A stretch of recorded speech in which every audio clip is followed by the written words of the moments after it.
So hey guys, welcome to my new video. दोस्तों, बाजार में जो चल रहा है इससे पहले आज तक देखा नहीं गया है। तो अगर आप स्टॉक मार्केट के अंदर इन्वेस्टमेंट करते हैं तो ये वीडियो दोस्तों बहुत ही ज़्यादा खास रहने वाला है, क्योंकि बाजार में जिस तरीके से गिरावटें चल रही है, जिस तरीके से लगातार आप देख रहे हो कि बाजार के अंदर प्रेशर बनी हुई है, तो ऐसे में जानना बहुत ज़्यादा ज़रूरी हो जाता है कि अब बाजार और कहाँ तक गिर सकता है और बाजार क्यों गिर रहा और रिकवरी कब तक आ सकती है। तो कुछ बड़े सवाल हैं जो कि इस वीडियो के अंदर हम लोग आज क्लियर करने की कोशिश करेंगे। तो दोस्तों, वीडियो बहुत ही ज़्यादा खास रहने वाला है, बिना स्किप के ज़रूर देखें। और दोस्तों, अगर आप चैनल में नए हैं तो चैनल को सब्सक्राइब कर दें, बेल आइकन को प्रेस कर दें, ताकि इसी तरीके से इंपॉर्टेंट नोटिफिकेशन सबसे पहले आपको मिलते रहेंगे। तो चलिए शुरुआत करते हैं। सबसे पहला पॉइंट क्या? सबसे पहला पॉइंट है दोस्तों, मार्केट क्यों गिर रहा। क्योंकि मार्केट को अगर देखोगे तो पिछले 1 साल से बाजार का मोमेंटम दोस्तों कुछ खास देखने को नहीं मिल रहा है। दूसरा पॉइंट हम लोग कवर करेंगे, गिरावट कब तक चल सकती है। और तीसरा सबसे मेन पॉइंट जो बहुत सारी क्वेरीज आती है कि रिकवरी कब तक आ सकती है, यानी चांसेस कब तक है। तो इन तीनों बातों को आज डिटेल में हम लोग डिस्कस करेंगे और समझने की कोशिश करेंगे। तो पहले समझते हैं दोस्तों कि बाजार के अंदर गिरावट क्यों चल रही है, इसके पीछे का असली वजह क्या है। अब देखिए, जैसा कि हमने लास्ट वीडियो के अंदर भी डिस्कस किया था कि देखिए, बाजार गिरने के पीछे रीजन देखोगे तो अभी जो क्वार्टर 2 के अर्निंग्स आ रहे हैं, इससे पहले आपने देखा था क्वार्टर 1 के अर्निंग्स देखे, उससे पहले हमने क्वार्टर 4 के अर्निंग्स देखे थे। तो अर्निंग देखिए, सबसे ज्यादा मैटर करता है दोस्तों स्टॉक मार्केट के अंदर कि किसी भी कंपनी के जो अर्निंग्स होते हैं वो किस तरीके से अर्निंग्स आ रहे हैं। क्योंकि अर्निंग्स अगर अच्छे होंगे सभी कंपनियों के, तो ऑब्वियस सी बात है कि बाजार मजबूती दिखाएगी। लेकिन दोस्तों, 2020 यानी कोविड के बाद अगर आप देखोगे तो बाजार के अंदर एक अच्छी खासी रैली देखी गई थी। यानी बाजार एक अच्छे खासे मतलब ओवर वैल्यूएशन में जा चुका था। तो ऑब्वियस सी बात है, जब बाजार बहुत तेजी से ऊपर की ओर जाता है तो ऐसे में ओवर वैल्यू तो हो ही जाता है। तो एक करेक्शन खोजती है। तो एक तरह से रीजन मिला करेक्शन होने का, और रीजन ढूंढ लेती है बाजार। तो इस वजह से बाजार के अंदर एक फॉल भी देखने को मिला। और सिर्फ हमारे बाजार में नहीं, अगर अमेरिकन बाजार देखोगे तो वो भी बहुत तेजी से ऊपर की ओर गया था। और ओवर वैल्यूएशन होने की वजह से वहां पे भी अच्छा खासा करेक्शन देखने को मिला। और आज तक आप देखोगे तो जो टेक कंपनीज है, यानी कि आईटी कंपनीज की बात करें, तो आज तक वहां पे करेक्शन देखने को मिल रहा है, चाहे वो नेटफ्लिक्स हो, माइक्रोसॉफ्ट हो, या फिर हम लोग टेस्ला की बात करें। तो ऐसे आप देखोगे तो मल्टी आईटी सेक्टर है जो कि लगातार फॉल दिखा रही है, एक प्रेशर बनता हुआ नजर आ रहा ओवर वैल्यूएशन की वजह से। तो यही वजह दोस्तों कि इंडियन मार्केट भी काफी ज्यादा ओवर वैल्यूड हो चुका था, जिसकी वजह से करेक्शन होना था। तो पहला रीजन तो ये है। दूसरा है दोस्तों अर्निंग्स। अब अर्निंग्स की बात करते हैं तो अर्निंग कुछ खास देखने को नहीं मिल रहा था। ना ही हमने क्वार्टर 1 में देखा, ना ही क्वार्टर 4 में देखा, ना ही क्वार्टर 3 में देखा था, और ना ही क्वार्टर 2 में देखा था। तो पिछले 1 साल से अर्निंग्स में एक गिरावट नजर आ रही, कंपनियों के परफॉर्मेंस कुछ खास देखने को नहीं मिले हैं।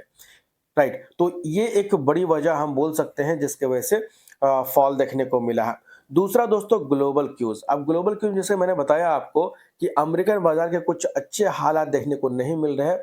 ऊपर से रेट कट को लेकर के भी आप देखो तो अनसर्टेनिटी है। दूसरा दोस्तों, डॉलर अगर देखोगे तो डॉलर ऊपर जा रहा, और रुपया जो है वो लगातार डिप्रिसिएट हो रहा। तो इस वजह से भी हम बोल सकते हैं कि सिचुएशन जो है दोस्तों वो कुछ खास नहीं है। वैसे भी ऐसा नहीं कि इंडियन बाजार फॉल दिखा रहा और अमेरिकन बाजार बहुत अच्छा कर रही, नहीं। वहां का भी बाजार कुछ खास परफॉर्मेंस नहीं दिखा रहा। वहां पे भी आप देखो शटडाउन देखने को मिल रहा, टैरिफ देखने को मिल रहा। तो ये कुछ मल्टीपल्स रीजंस है दोस्तों जिसकी वजह से बाजार के अंदर जबरदस्त गिरावट देखने को मिल रही है। अब बात आती है दूसरा क्वेश्चन कि गिरावट कब तक हो सकती है। सबसे इंपॉर्टेंट चीज देखिए, गिरावट कब तक हो सकती है इसके बारे में कोई एग्जैक्ट तो बता नहीं सकता, लेकिन जो आंकड़े निकल के आ रहे हैं उसको हम लोग डिस्कस कर लेते हैं। वो आंकड़े ये है दोस्तों कि अभी आप देखो तो टैरिफ वाला मामला बाजार के अंदर देखने को मिल रहा, और टैरिफ को लेके इंडिया और अमेरिका के बीच में लगातार ट्रेड डील चल रही है, प्रोसेस चल रही है। और इससे रिलेटेड अमेरिका में सुप्रीम कोर्ट में भी टैरिफ वाला मामला चलता हुआ नजर आ रहा। तो ऐसे में देखिए, अगर ट्रेड डील हो जाता अमेरिका और इंडिया के बीच में तो ये तो काफी अच्छी बात होगी, काफी पॉजिटिव खबर हो सकती है, और इसका इंपैक्ट बाजार के अंदर अच्छा पड़ सकता है।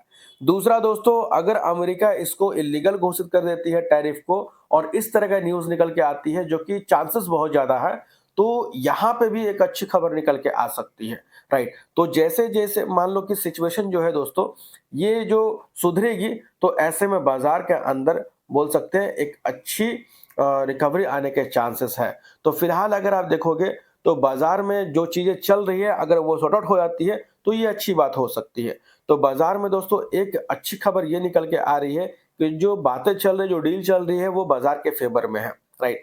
अब यहाँ पे बात आती है कि रिकवरी कब तक हो सकती है। सबसे इम्पोर्टेंट चीज, बिकॉज आप देखोगे काफी सारे लोगों ने जो इन्वेस्टमेंट किया स्टॉक मार्केट के अंदर, तो पिछले 1 साल से कोई खास परफॉर्मेंस देखने को नहीं मिल रहा। हालांकि बहुत लोगों का पोर्टफोलियो नेगेटिव भी चल रहा। हालांकि जो लॉन्ग टर्म में है वो उनका तो ठीक है, लेकिन जो शॉर्ट टर्म में थे उनको काफी नुकसान होता हुआ नजर आ रहा। दोस्तों देखिए, स्टॉक मार्केट में क्या होता है ना, सबसे पहला शॉर्ट टर्म में आपको बाजार ऊपर नीचे दिखा सकता है, लेकिन इंडियन बाजार की बात करें तो लॉन्ग टर्म में अगर देखोगे तो बाजार का स्थिति काफी अच्छी नजर आती है। बट शॉर्ट टर्म में वोलेटाइल रह सकता है क्योंकि सिचुएशन कुछ ऐसे चल रही है।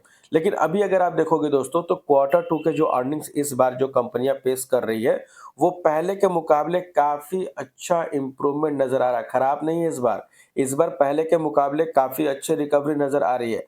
तो अच्छी बात यह है कि Q2 के अर्निंग्स अच्छे आ रहे हैं। अगर इसी तरीके से आने वाले टाइम में Q3 के अंदर भी मजबूती दिखाती है तो ये बाजार के लिए काफी अच्छी बात है और यहाँ से रिकवरी होने के चांसेस भी है। लेकिन ऐसा नहीं कि मैंने वीडियो आज बनाया तो कल से रिकवरी होगी, नहीं, इसमें थोड़ा समय लगता है, राइट। और अभी जीडीपी का डेटा जो आया दोस्तों गवर्नमेंट का, राइट, यानी कि इंडिया का जो जीडीपी का डेटा आया दोस्तों, ये भी अगर हम देखेंगे तो पहले के मुकाबले बेहतर है, इम्प्रूवमेंट है।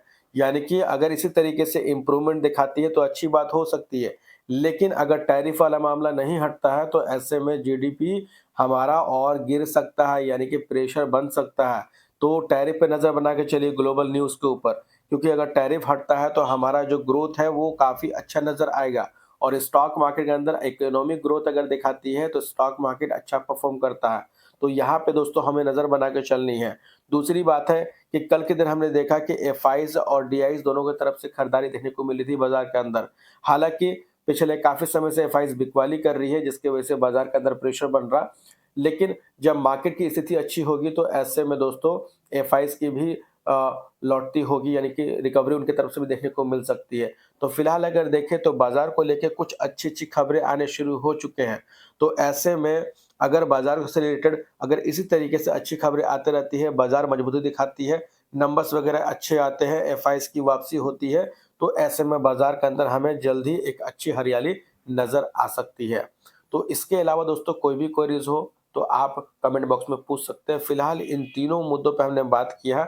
अगर आपको वीडियो अच्छी लगी तो इसे लाइक ज़रूर करें और कल के अपडेट के लिए आप चैनल को सब्सक्राइब ज़रूर कर लें, ताकि इसी तरीके से इम्पोर्टेंट नोटिफ़िकेशन सबसे पहले आपको मिलते रहेंगे। तो मिलते हैं नेक्स्ट वीडियो में, तब तक के लिए बाय बाय।